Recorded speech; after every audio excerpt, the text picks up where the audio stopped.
Agora, 2h46, a gente fala sobre segurança pública, isso porque pela primeira vez em 25 anos, o número de roubos caiu no estado de São Paulo. São dados divulgados pela SSP, que é a Secretaria de Segurança Pública aqui do estado.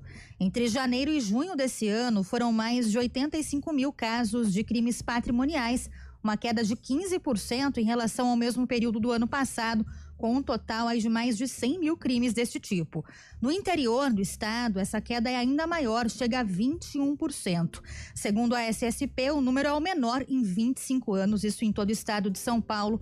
E a gente conversa agora sobre isso com o André Santos Pereira. Ele que é delegado de polícia, é especialista em inteligência policial e segurança pública e é também presidente da ADEPESP, que é a Associação dos Delegados de Polícia do Estado de São Paulo. Ele participa aqui conosco ao vivo. Doutor André, boa tarde, muito bem-vindo. Boa tarde, Tayla. Muito obrigado. Bom, doutor, são números positivos, né? O menor aí nos últimos 25 anos, enquanto a gente observa no cotidiano aí um grande número de crimes desse tipo, né? A gente pode analisar que essa queda, ela está relacionada, de fato, à queda no número de crimes, né, como esse, ou existe ainda muita subnotificação que acaba diminuindo, derrubando essa estatística aqui no estado? Olha, nós temos diversas variáveis para explicar essa queda.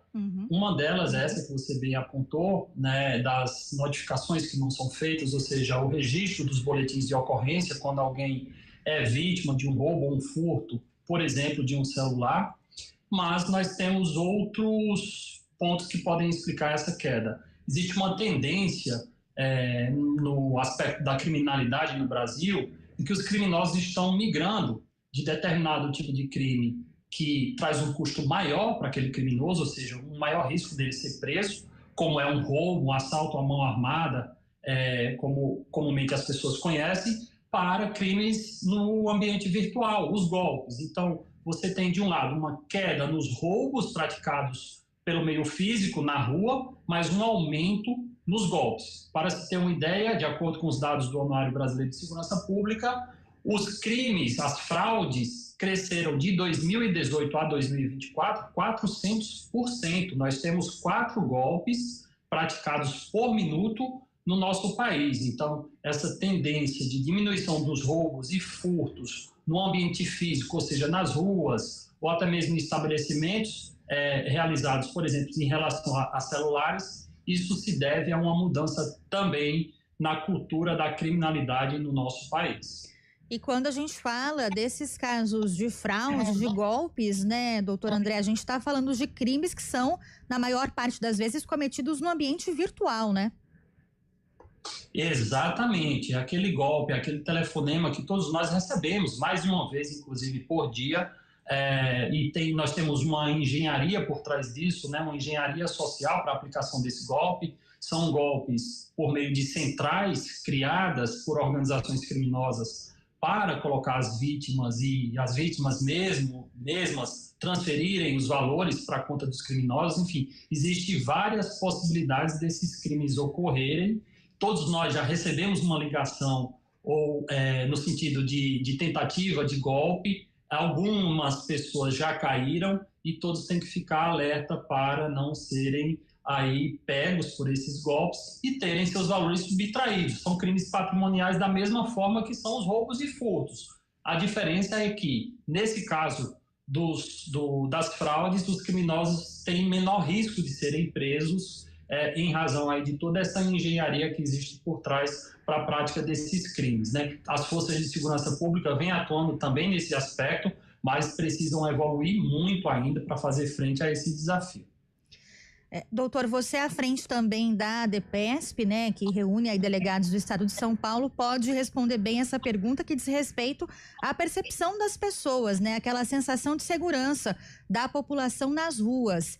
Ela na verdade, ela acompanha, né, essa queda aí que a gente observa em furtos e roubos também, ou não? A gente tem ainda muita sensação de insegurança nas ruas, às vezes motivada por outros crimes mais violentos, por latrocínio, por exemplo, né, roubos seguidos de morte. A gente teve um caso bem violento aqui na região nesta semana em Hortolândia, né, uma jovem de 20 anos que estava no ponto de ônibus, foi abordada, o criminoso tentou levar o celular dela, ela reagiu, infelizmente foi morta. Então são casos violentos que ainda assustam, ou seja, essa queda ela não necessariamente aumenta a sensação de segurança nas ruas, né, doutor?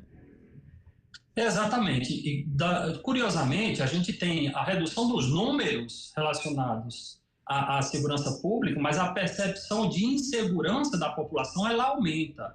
Tanto é que, por diversos estudos e pesquisas, no Brasil, aponta-se que a prioridade para a população é a segurança pública, ficando já à frente da saúde e da educação. Portanto, pelos dados a gente visualiza que há uma queda, por exemplo, nos crimes de roubo, furto e até de homicídios, mas, de outro lado, a sensação de insegurança da população aumenta.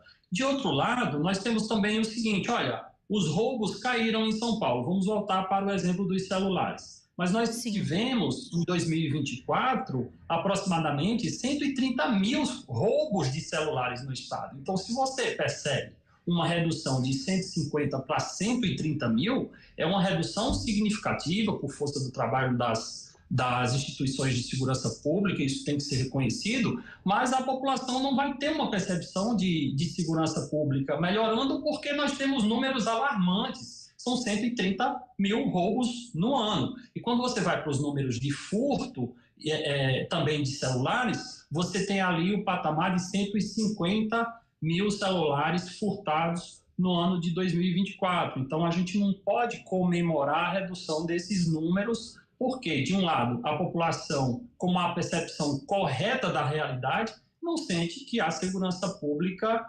vem melhorando, né? E os números demonstram também que ainda são muito altos e que há muito a se fazer para resolver essa situação. Doutor, o senhor comentou também do aumento de crimes no ambiente virtual, né? Hoje os criminosos acabam cometendo fraudes, ali golpes atrás do computador, né? O que pode diminuir as consequências, né? Muitas vezes desses crimes. E a gente tem também hoje outras tecnologias nas ruas, né? Câmeras de monitoramento, reconhecimento facial em muitos lugares. Aqui em Campinas, por exemplo, na região também, a gente tem o Centro de Inteligência Metropolitana, né? Que reúne e integra o sistema de segurança de várias cidades. Quer dizer, tudo isso também tem surtido efeito quando a gente fala de combate ao crime patrimonial, aos roubos nas ruas mesmo aqui da região? Sim, todas as medidas são importantes, mas não existe uma medida que salva essa situação por si só. As câmeras são mais uma ferramenta para que a gente possa fazer o enfrentamento à criminalidade. A gente observa que as políticas públicas elas vêm sendo desenvolvidas e melhora alguns aspectos, mas há medidas estruturais que precisam ser adotadas, voltadas às forças policiais, voltadas à integração entre as forças policiais. Portanto, câmeras ajudam para a gente identificar, sim, crimes ocorridos ali no ambiente físico, mas, por exemplo, no caso dos golpes, a gente precisa ter qualificação dos profissionais da segurança pública e investimento na polícia investigativa, que é a Polícia Civil, para que a gente possa identificar esses indivíduos que, no caso dos crimes virtuais, estão praticando isso dentro de casas, dentro de empresas ou até mesmo centrais de golpes, né, criadas pelas organizações criminosas. Eles não vão estar ali na rua, portanto, o policiamento ostensivo não vai fazer frente a esse tipo de demanda e precisamos ter investigação. E aí, policiais qualificados e mecanismos para poder fazer frente a esse tipo de crime. Portanto, câmeras, policiamento na rua é muito importante, mas é necessário ter um olhar para a investigação, para que a gente possa identificar os criminosos, fazer um inquérito e entregar para a justiça provas para que essas pessoas sejam condenadas e passem mais tempo na cadeia. E, além disso, mudanças na legislação que são sempre importantes para a gente atualizar a nossa legislação criminal e, por exemplo, no caso dos golpes, a gente ter, sim, a possibilidade de aumentar penas ou até mesmo dar ferramentas para que os órgãos de polícia judiciária possam investigar com um pouco mais de celeridade. Essa identificação que o senhor comentou que é importante desses criminosos, né? Ela se torna mais difícil hoje para a polícia, né? À medida que esses crimes eles são virtuais, isso torna essa identificação mais complicada? Sim, lembrando que não há crime perfeito, né? Todo crime ele deixa rastro, o crime virtual também deixa, e nós conseguimos com muita eficácia fazer essas identificações e apontar os criminosos, ou seja, as circunstâncias e a materialidade desses crimes virtuais. Mas nós temos uma demanda altíssima para fazer frente, né, a esses golpes que só aumentam, né, conforme o dado que eu já citei. Isso tem aumentado mais de 400% de 2018 agora até 2024. Portanto, é necessário que haja uma qualificação dos policiais e investimento para que eles possam fazer essa investigação. Os criminosos já perceberam que é mais lucrativo entrar para dentro de uma central de golpes ou se organizarem ali e aplicarem golpes, porque eles vão ter uma escalabilidade, ou seja, eles aplicam vários golpes no mesmo dia, eles vão ter uma possibilidade de lucro muito alta, a possibilidade deles serem presos em flagrantes é muito reduzida, ou seja, eles vão praticando ali, vai ter que ter uma investigação para identificá-los e prendê-los em um dia posterior, ou seja, o flagrante é difícil de se fazer nesse tipo de crime, e, além disso, as penas são baixas e essas pessoas, muitas vezes, não vão para a cadeia num primeiro processo ou até mesmo depois da sua primeira prisão ou identificação. Então, existe um abrandamento também na perspectiva legislativa para esses crimes que não são praticados com violência, mas que trazem um prejuízo gigantesco, né, em relação às vítimas aí por conta dos golpes. Tá certo, muito a avançar então ainda nesse sentido, né, doutor? Agradeço muito já aqui a sua participação, doutor André Santos Pereira, ele que é delegado de polícia, é presidente da ADPESP, que é a Associação dos Delegados de Polícia do Estado de São Paulo, e também especialista em inteligência policial e segurança pública, falando conosco aí sobre esses novos números da segurança pública aqui no Estado. Doutor, muito obrigada, viu, pela participação, bom trabalho por aí, boa tarde. Eu que agradeço, boa tarde a todos. Muito obrigada. Agora 2h58.